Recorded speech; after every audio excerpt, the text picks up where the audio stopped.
Yo vine a Puerto Rico por la primera vez cuando yo tenía 12 añitos. My father hit the lottery, and it was January, and I think it was January 18th. I was 12 years old, and it was 81 degrees in Puerto Rico and 18 degrees when we left New York.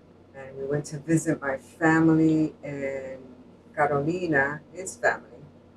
And then he showed me where he went to school in San Dulce, where mommy was from, la parada 18, la parada 21.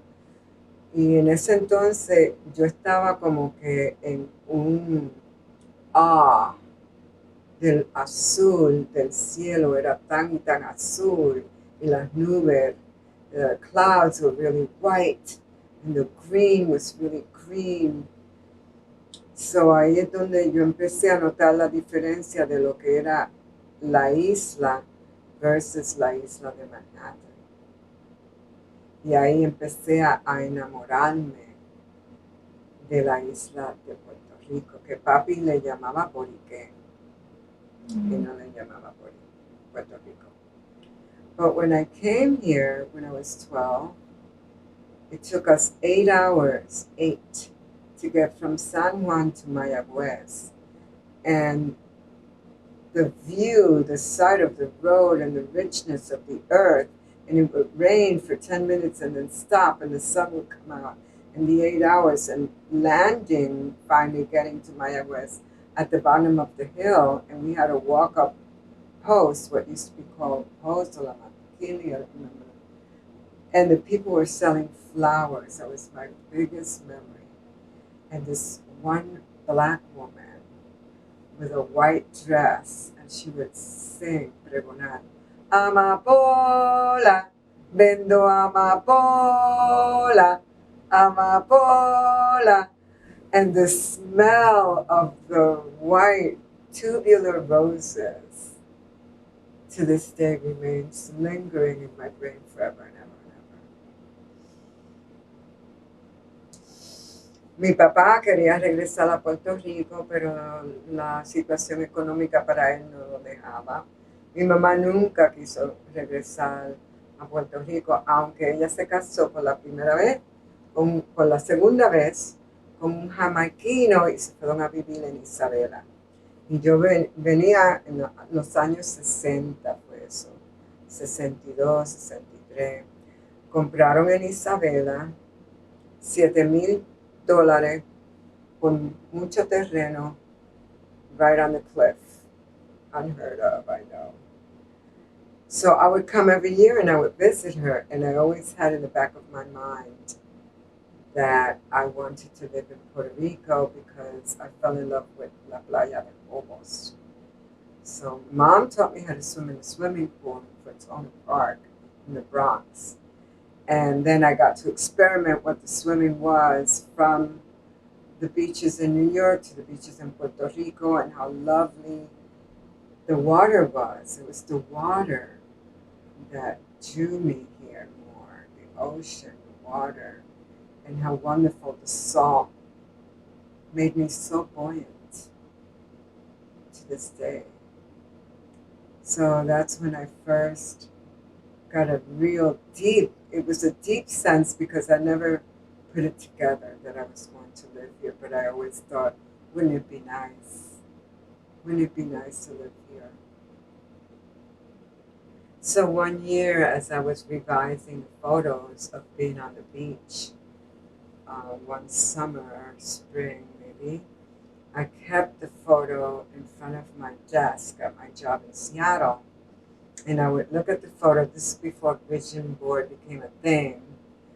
I kept the photo in front of my desk, and I would think, I'm going to live there. I didn't say I want to live there. I said, I'm going to live there. One day I'm going to live there.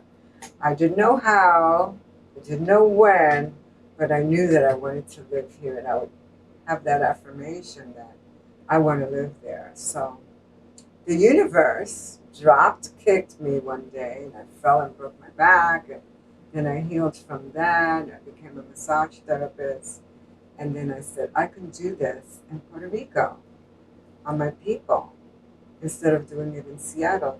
I could do this in Puerto Rico. So the calling was that I can help heal, because I'm not a healer, even though some people say that I am, but I don't claim that I am. I claim that I'm a facilitator of healing. I felt this calling that I didn't want to work there. I wanted to work here, con mi gente. Yo quería trabajar con mi gente. And of course, I had a lot of people say, muchacha, tú estás loca, you crazy, te vas a morir de hambre. That's what they would tell me. I was going to die from hunger, and I thought, no, I'm going to have a farm. I always had a vision of eating off the land. And lo and behold, now I have a moringa tree, I have plátanos, I have guineos, got my pancha coming in, I have papaya free from Mother Earth coming in. So the calling was the healing. The calling was the healing. That was the calling. That was it.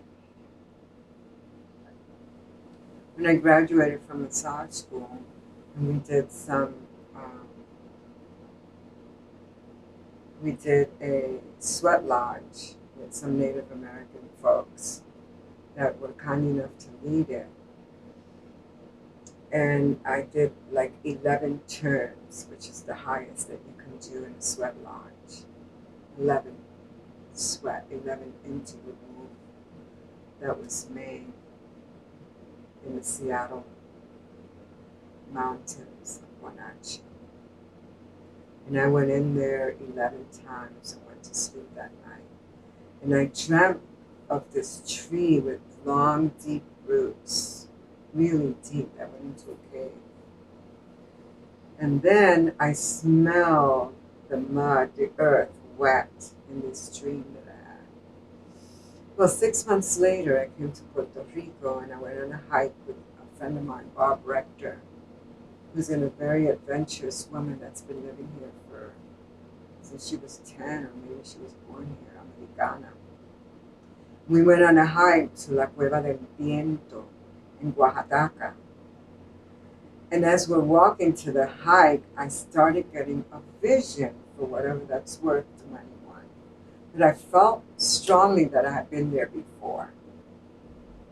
So at the time, the steps to La Cueva del Viento were not made. We had to revelate our way down via a rope. And I went into the cave, and I had a vision of a lot of people being in that cave. When I came out, I was shivering because I knew that I had been in that cave before. I had a deep sense of knowing that I had been in that cave before. I talked it over with someone, and that someone told me that Indians used to hide there from the Spaniards. It was part of the Grito de Lares around that time. And that native Tainos would hide in that cave. So that was a total confirmation for me that I needed to return. 6 months later, I decided in 6 months, 1994, I just said, fuck this shit. I'm getting the fuck out of here. I couldn't stand it anymore. The thing around the racism became more and more and more and more evident and prevalent.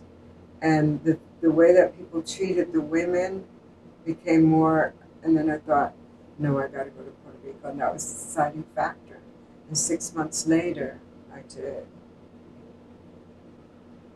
So glad I did.